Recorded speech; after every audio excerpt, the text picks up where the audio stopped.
Frank Zappa was not merely an eccentric rock and roll guy from the 1960s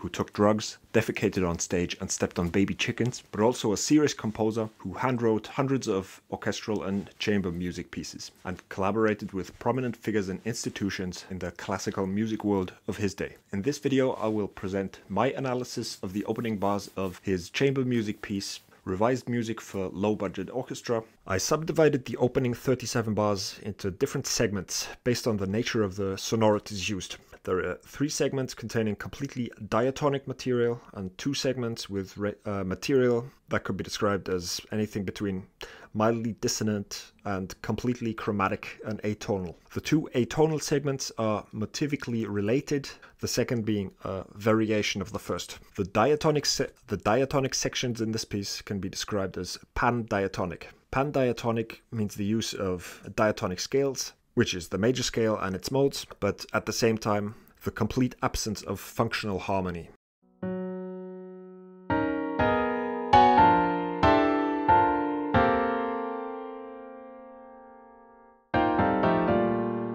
Like there's no 5 chord going to the 1 chord, none of that. Any of the 7 scale notes can appear at any moment based on what the composer wants to hear, for any reason whatsoever. The first 10 bars are based on modulations into different modal centers. There are 5 different modes, which are labeled according to the lowest note in the bass. B flat mixolydian, B natural minor, C mixolydian, C sharp natural minor, and D phrygian.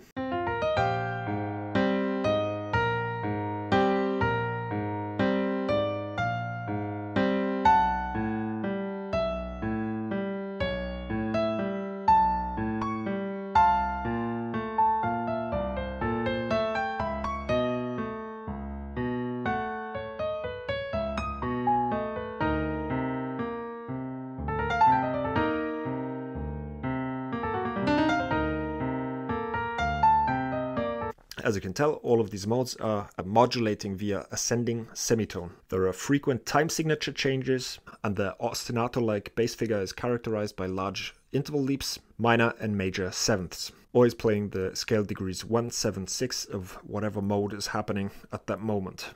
If we take a look at the melody, multiple triads are outlined, forming slash chords against the bass note, basically. There's E flat over B flat, which is a second inversion triad. There's A major over B, more of a sus sound, followed by F major over C and B major over C sharp. The second pair of chords is a sequence of the first pair. They're the same chords transposed upper major second.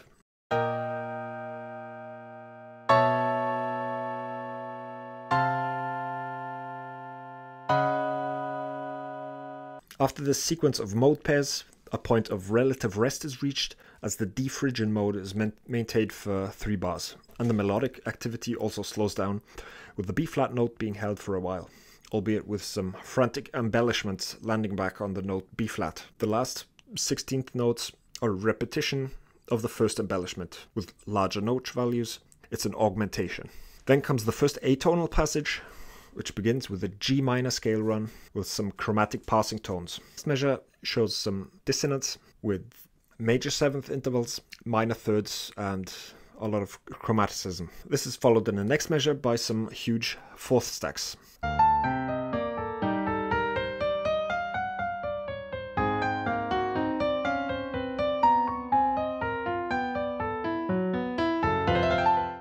After this atonal passage lasting 3 bars comes an extended passage of relative relief characterized by diatonicism in the form of 2 Lydian keys alternating irregularly every couple of bars or so, F Lydian and B Lydian. There are large, lush chord voicings containing up to 9 notes, sometimes with all 7 notes of the Lydian scale present.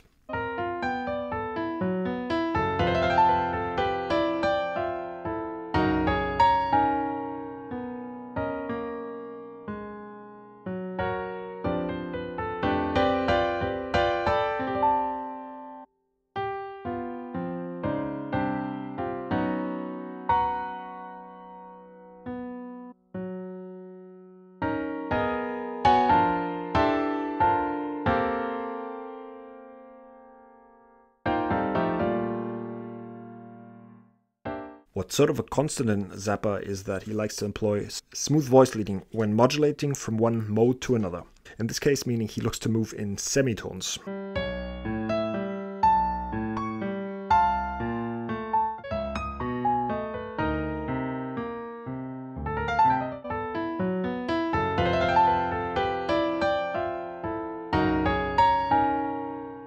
This smooths out the edges of what is actually the most extreme modulation, as keys a tritone apart are maximally different, and they only have one note in common, and they're polar opposites in the circle of fifths. After that, there's the second atonal segment from bars 27 to 35. The dissonance here is created in many different ways, with non-diatonic scales like Mixolydian sharp 11, Lydian minor, which is a minor scale with a sharp 4, the octatonic scale, with chromatic notes that clash with intervals moving in parallel, or by freely voicing melody notes with chords of any kind.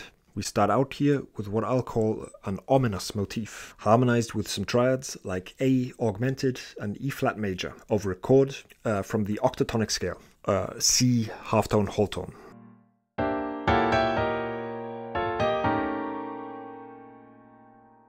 The note F in the A augmented triad is the only note that's not in that particular octatonic scale. The ominous motif ends on an E flat 7 sharp 11 type of chord, which is followed by a 4-note cluster running up the octatonic scale. The ominous motif then reappears, this time harmonized using the Mixolydian sharp 11 scale,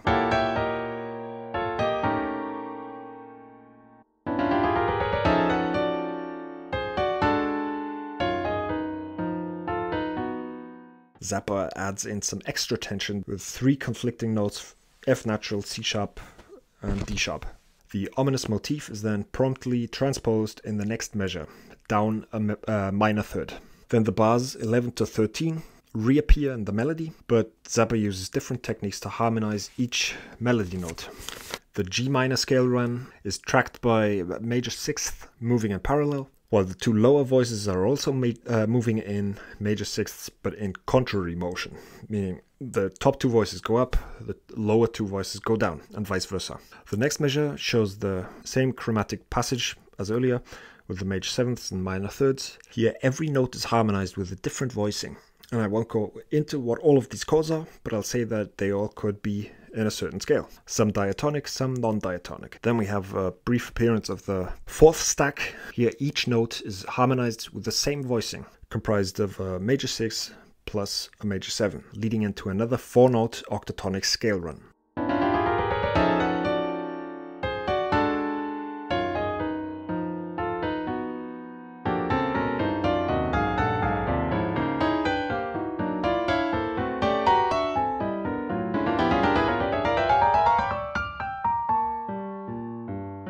Because of the repetitive structure of the octatonic scale, halftone, whole tone, halftone, whole tone, this results in 2 voicing types constantly alternating.